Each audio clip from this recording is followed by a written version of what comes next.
Welcome to UCF Knightline, your source for UCF sports and former player information.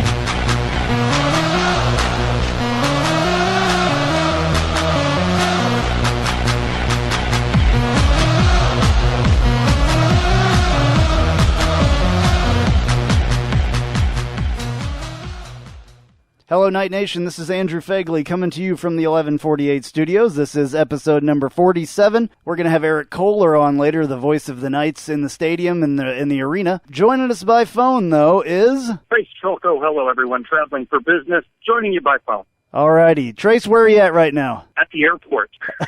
All right. That's all you're going to give me. Literally ready to hop on a plane. All right. Well, you know, that happens. I'm glad that you're joining us, though, because I don't know if Night Nation could go a week without hearing your voice. It's very important. Oh, you are too kind. You are too kind. All right. So... a lot to talk about this week. We've got some practice going on, deep into now the summer practice. Go ahead, Trace. Yeah, you get closer to Fan Fest coming up Friday, August 21st. It's going to be our first opportunity to see the Knights practice. That's been unusual this camp. I know you and I both have been out there in years past to check out the team, and it's been closed practice so far, but it'll be the first opportunity, 3:20 Friday afternoon. I'm looking forward to seeing how the team's looking. Yeah, so am I. I have a clip here from George O'Leary on how practice is going so far. We're a little banged up, guys, nicks and some injuries there, but we'll get through that. But I think the kids are working through a lot of stuff and learn how to practice correctly, and I think that's the key to winning at this level is practicing correctly and practicing successfully as far as each day, but be consistent in that. Can't practice one day and come out next day and not get it done. I see more consistency. Now we got to come out tomorrow and be better than we were today, and if we get that accomplished, we're growing as a football team.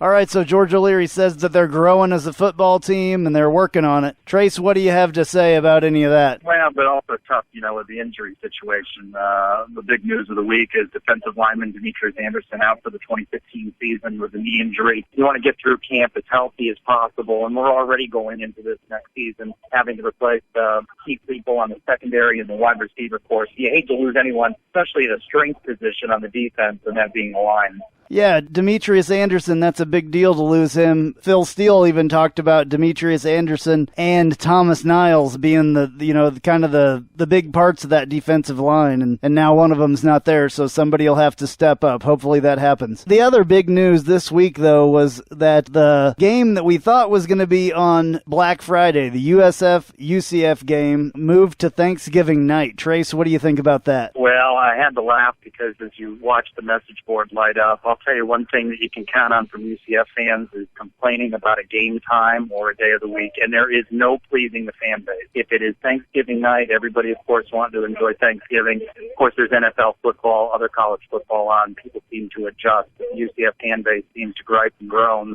When it was a Friday game, it was thought that it might be at noon and Black Friday, and it would cut into people shopping, and there's always an excuse for not attending football games. It's a primetime showcase. It's an ESPN game, and against the heated rival, there's absolutely no excuse for not selling out Bright House Network Stadium for that game. Long time between now and then, but absolutely no reason not to sell that game out on Thanksgiving night in the national TV audience. Well, that's interesting because I have a clip as well on that from George O'Leary. A couple of clips, actually. We're going to play one right here. The one thing I asked kids in recruiting this year was, what was the difference? Because we recruit kids from 7 states.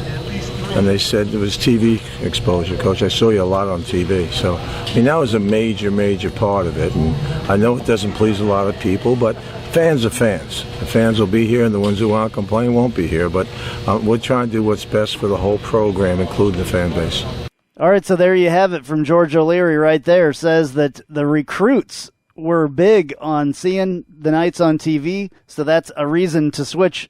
Have an opportunity for prime time, you take it. And he also said the fans are the fans. They're either going to be there or they're not. Trace, what do you think about that? Yeah, I agree. And, the fans that will criticize the game time will also be the first in line to criticize George O'Leary and the program for not recruiting the best players or not having the best team out there. So they can't win no matter what they do with some people. And I think it's going to be exciting. In a rivalry game, I know I'll be there. And it should be a packed house.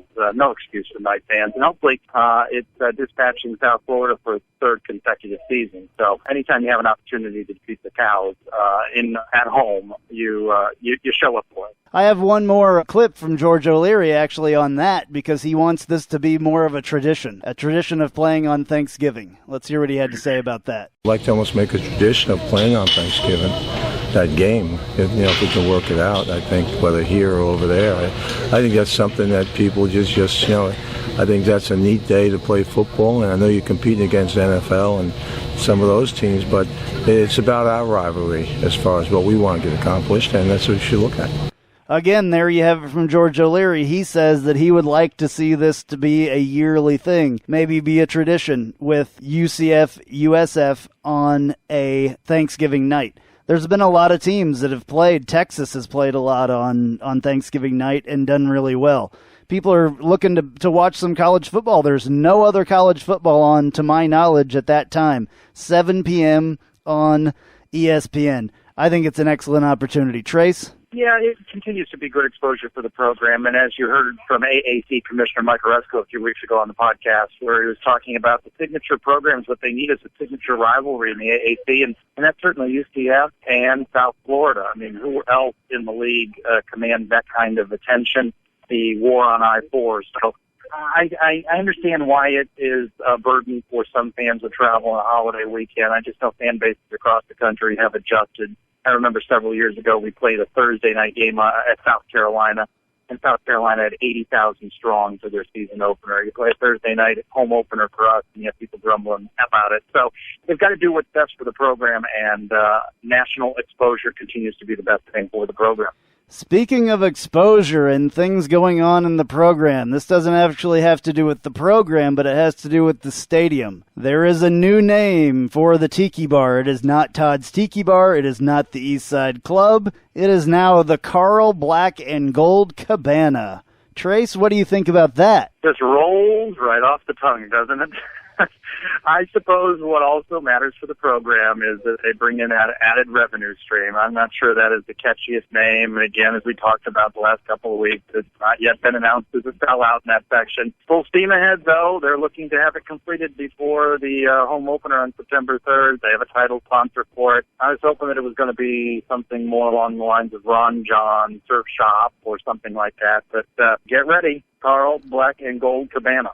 Well, I think that Carl Black has been an exceptional sponsor for these things, and I'm glad that they stepped up, because they always do the halftime thing with the balls being thrown in the window of the pickup truck and all that stuff. They actually give some money away to some students. I think it's a good thing. So I'm glad that they stepped up to do the sponsorship. I would have liked to have the, Ron John or something that had to do a little bit more with surfing and all that. But, hey, you take what you can get, and I guess I'm glad that there's a sponsor there. So in other news, some preseason rankings out there. UCF at number 51 in the CBSSports.com preseason rankings. Cincinnati at 34. Other notables in that thing was Stanford projected at 19, and South Carolina checks in at 35. Trace, do you have anything on that? Well, when you think about it, 29 of 30 AAC media members predicting Cincinnati to win. This is UCF's first opportunity to play Cincinnati. It's going to be on the road Halloween night. It does seem going into the season with UCF being defending AAC champions back-to-back, that is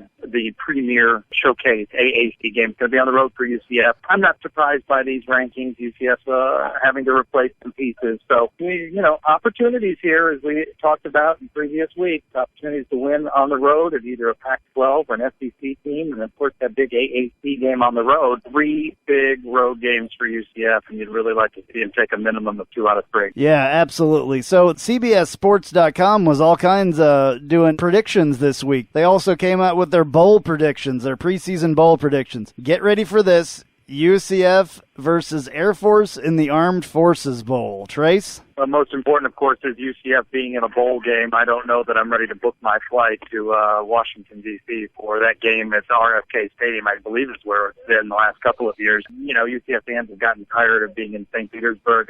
I'm hoping that we win those road games this year, and we're one of those +1s at the playoff situation, so that we don't have to worry about playing in bowl games like the Armed Forces Bowl. Yeah, I would rather be in the Fiesta Bowl or something else else like that. I don't know what the other ones are. We'll have to see. But earlier in the week, we talked to Eric Kohler, and I think now is the time to do that interview. He's been delivering his signature first down call as a public address announcer for UCF football for more than a decade. Eric joins us now on the UCF Knightline podcast. Eric, thanks for joining us. How you doing? Hey, guys. Thanks for having me on. I appreciate your time and appreciate your support of UCF Athletics. Thank you very much. We love it, so that's what we do. I think it's great. It's a great brand. It's a great time to be a Knight, and look how far we've come, and it's just an exciting to be part of this whole program. That's just kind of, I think the next level is upon us, and I think it's great to be part of. So your recognizable voice is a fixture at Bright House Network Stadium during the football season. Talk about the experience of game day at Bright House.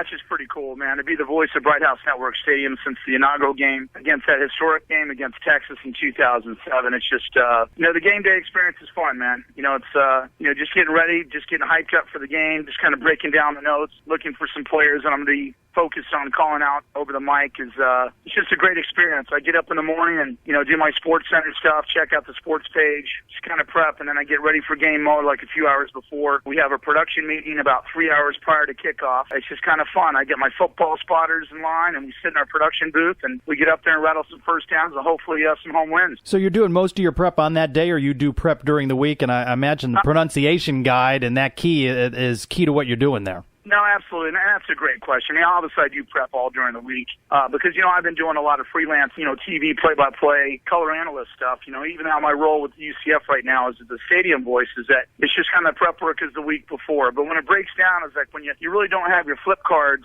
until game day. When you go up there in the press box, when the media relations guys, Brian Ormiston and Andy Seeley, those guys set up a nice job with the flip charts, with the pronunciation guides and stuff like that. That's when I really kind of zero in. But obviously, I do prep work during the week. You've been witness to so many important moments in UCF sports history, not only football, but of course public address announcer at CFE Arena during UCF men's basketball games, all the other sports as well. What are some of your favorite memories during your time with the UCF program? The one thing that I remember vividly is the game when we upset Marshall.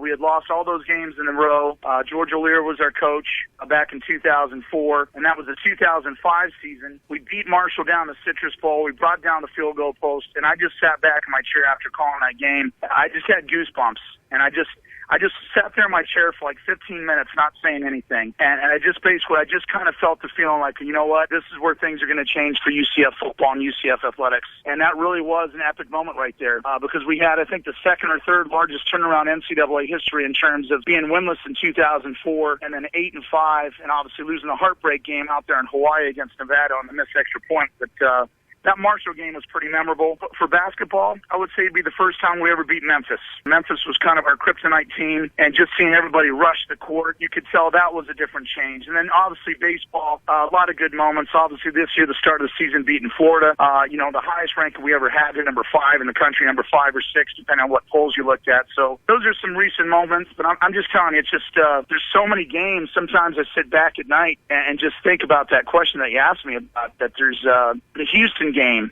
down the Citrus Bowl with Kevin Cobb when we beat those guys in a play at the end to stop them with the defensive stand. But man, there's so many to announce. But I tell you, the Marshall thing I think was the biggest epic moment for UCF athletics in general. What was it like to be part of UCF football's game versus Penn State and Ireland?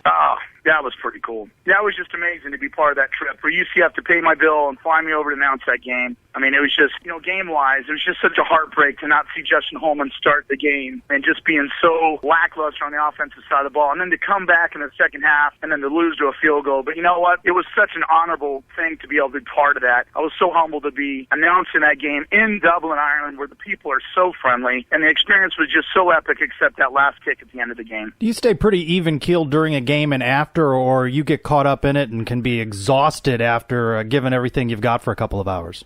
I have to kind of stay within a certain range. I do have a lot of emotions because a lot of people don't know that I am a UCF alum, and I'm a booster as well, and I travel on the road with the team and stuff like that. So I'm a fan just like you guys, but it's like after a game, I am a little mentally exhausted because I know that I've had to keep things in check, and sometimes you have the moments that you want to say like, "What the heck just happened?" And I just got to make sure my kill switch is off on my mic. But it is hard to stay even keel because sometimes you're like wondering because I know football, and you're watching the game as a fan, man. I want us to win more than than anybody because I feel like I'm part of that energy of helping the team somehow indirectly. You know, sometimes it takes, when I come home, I got a nice setup by my pool. I sit back and hopefully there's some Pac-12 games that are later across the West Coast, and I sit there and just stare at a football game for like 3 hours not saying anything. That's how I kind of come down from my little plateau. Well, pretty much every sports fan in Central Florida has heard your voice at some point or another at events on the air. Tell us about the other sports you loan your voice to and your radio show. Well, I mean, that's pretty cool, and I appreciate you saying that. You know, the biggest thing is I just kind of fell into something, and I really appreciate you giving me some love there because hopefully the contribution I do to some of these other franchises I work with does make a difference. Most recently was last night. I'm the stadium voice of the jungle for the Predators, downtown Amway Center. I had so many people come up to me after the game and just be like, hey, man, you really kept us going, man. That was awesome. And just to hear that is just such a humbling experience. Other things I've done are, obviously I was a TV host of Inside UCF Football, and that's last season, but for the first 3 years, I'm proud to say that I'm the spring training announcer for the Houston Astros, which are first place in the American League West. I'm proudly the host of my own radio show on 7 for the Game on Saturdays from 11 a.m. to 1 p.m. It's called EK Sports. It's basically a national sports talk show with a local touch. And then last spring, I got to announce the second and third rounds of the men's March Madness basketball tournament. And then every year, the Atlantis Resort flies me to the Bahamas over Thanksgiving, and I get to announce one of probably the strongest preseason basketball tournaments in NCAA basketball. Those are just the tip of the iceberg of some things I've done. Obviously, I've done some freelance TV play-by-play with ESPN3, done some TV play-by-play and TV color analyst gigs as high school football for Bright House Sports Networks. So, I'm just trying to do anything I can to make my mark and get noticed and get the exposure, and just helping you guys with the podcast is something I need to do, and I appreciate you guys' support. Well, you follow UCF sports very closely. It's been an eventful off-season, notably, George O'Leary moving him to the interim role as athletics director. What's your take on that move? I think that's tough. We came up with a stat. There was 5 other guys that notably in Division I that served as the athletic director and a college football coach. You know who was on that list? Paul Bear Bryant of Alabama. And there's only 4 other guys, including Paul Bear Bryant. There was Tom Osborne, Nebraska, Barry Alvarez with Wisconsin, I believe Derek Dooley. So Coach O'Leary is actually the 6th AD/head coach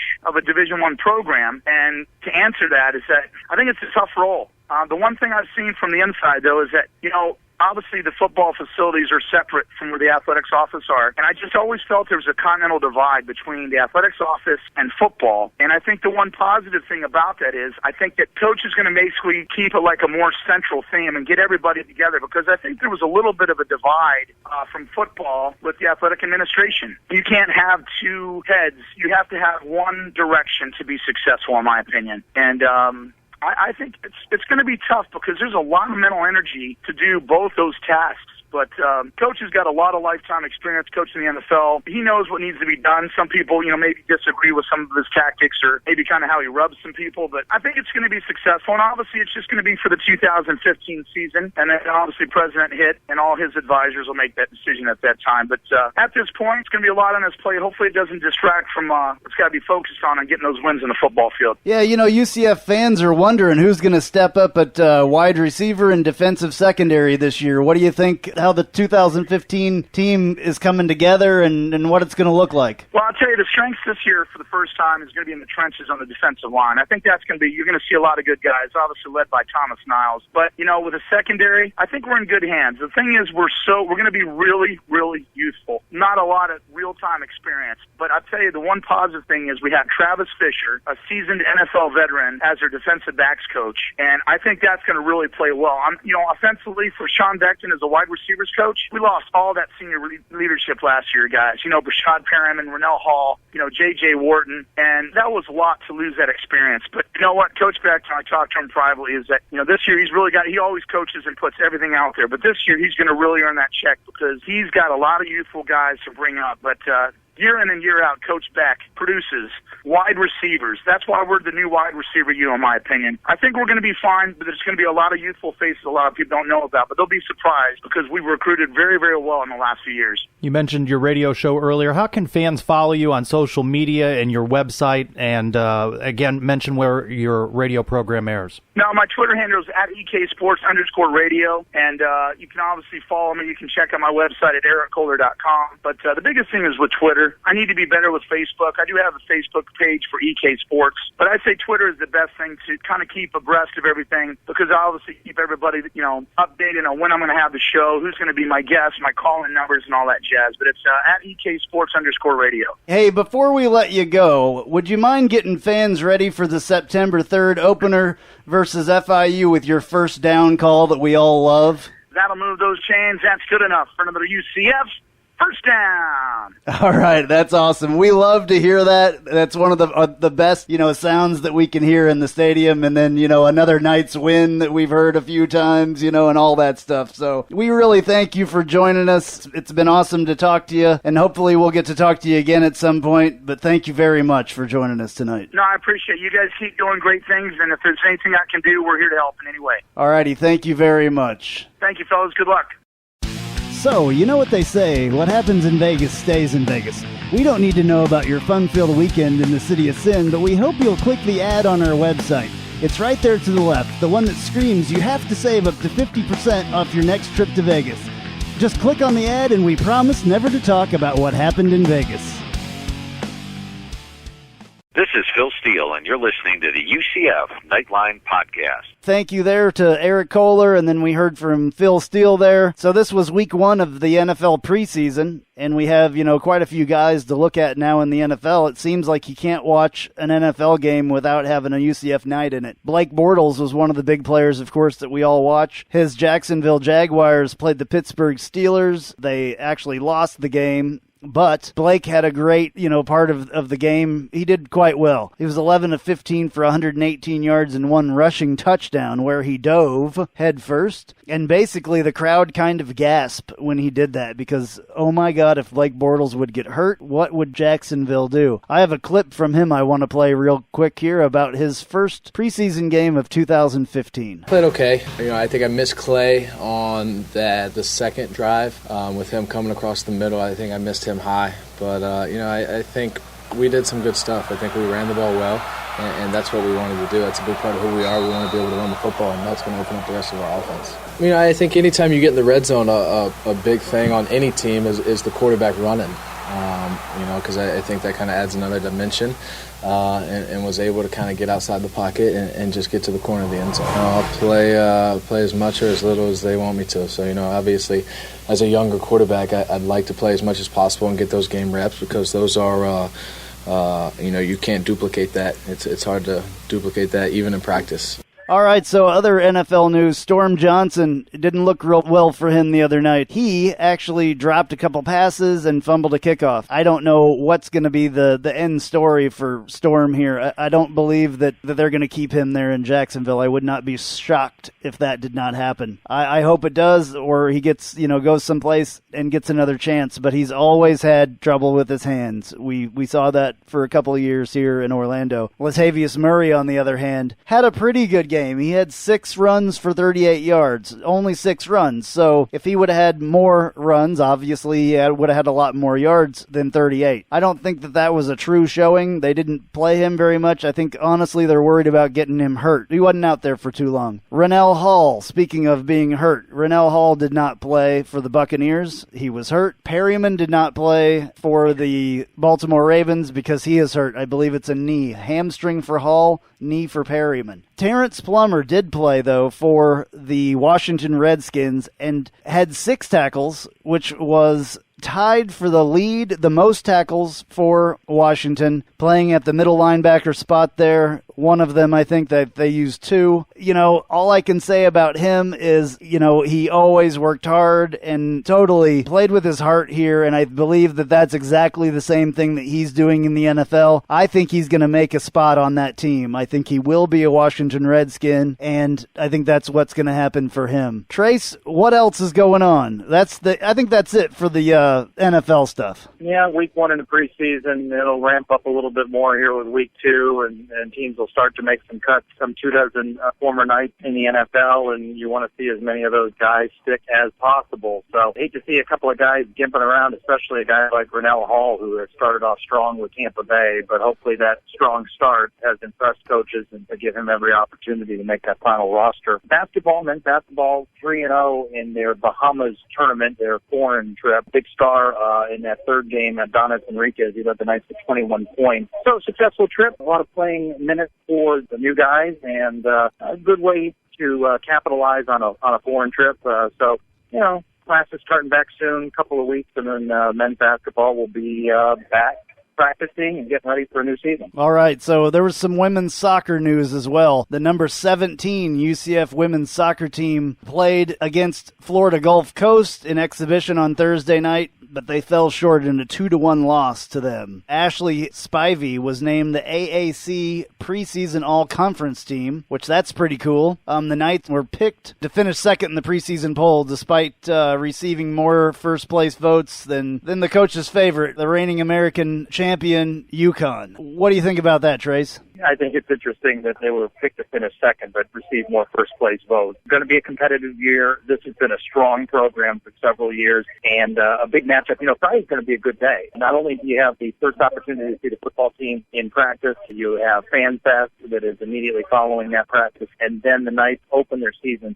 Top 20 matchup, the number 8 Florida Gators come to town, 8 o'clock at the UCF soccer field. First time in 5 years the Gators have visited for a regular season matchup. Always a big crowd, so a lot of things going on out at the campus on Friday afternoon and into the evening. Yeah, so that would be cool. As soon as FanFest ends, that you can just make your way right over there and watch women's soccer take on number 8 Florida. That's awesome. I don't think it could get much better than that. All right, now I think it's time to do some news and notes, and we're going to wrap this thing up. Trace, go ahead. UCF volleyball started practicing team scrimmages again. Guess when? Friday, August 21 at 4 p.m. That is yet another thing going on Friday out at the UCF campus. Free admissions at the venue. Knights open the 2015 season at home against Northern Colorado. It's August 28th. Golly, I can't believe it's coming that quickly. Part of the Holiday Inn Orlando East UCF area invitation. Recent UCF women's golf graduate Caitlin Price advanced to the next round following stage 1 of the LPGA qualifier at Mission Hills Country Club in Rancho Mirage, California. UCF men's soccer team reported this week. Head coach Brian Cunningham revealed the newly renovated Winston DeVos Jim Rudy men's soccer locker room to his team prior to starting preseason training. Absolutely looks sweet. A lot of nice features in that renovated locker room. If you haven't seen the photos of the tour of it,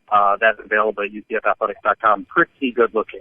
UCF head men's golf coach Bryce Waller announced the addition of Adrian Mork as an assistant coach. That does it for news and notes for this week. Coming up on September 1st, we're going to have our 2015 football preview UCF Knightline podcast overtime edition. Trace, it's going to be a lot of fun. Yes, it is. We talked with quarterback Justin Holman, running back William Stanback, several other UCF players, and we're working to put that together for you. Should be a good look at the 2015 football season, especially YouTube edition. Looking forward to it. I am too. It's going to be awesome. This is Andrew Phegley. This has been episode number 47. I'm Trace Trylko. Go Knights! Charge on.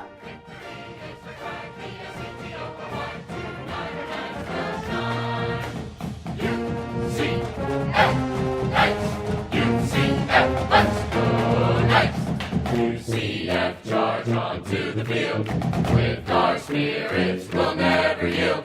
Black and gold, charge right through the line. Victory is our cry. B-S-E-T-O-R-Y. Tonight our Knights will shine.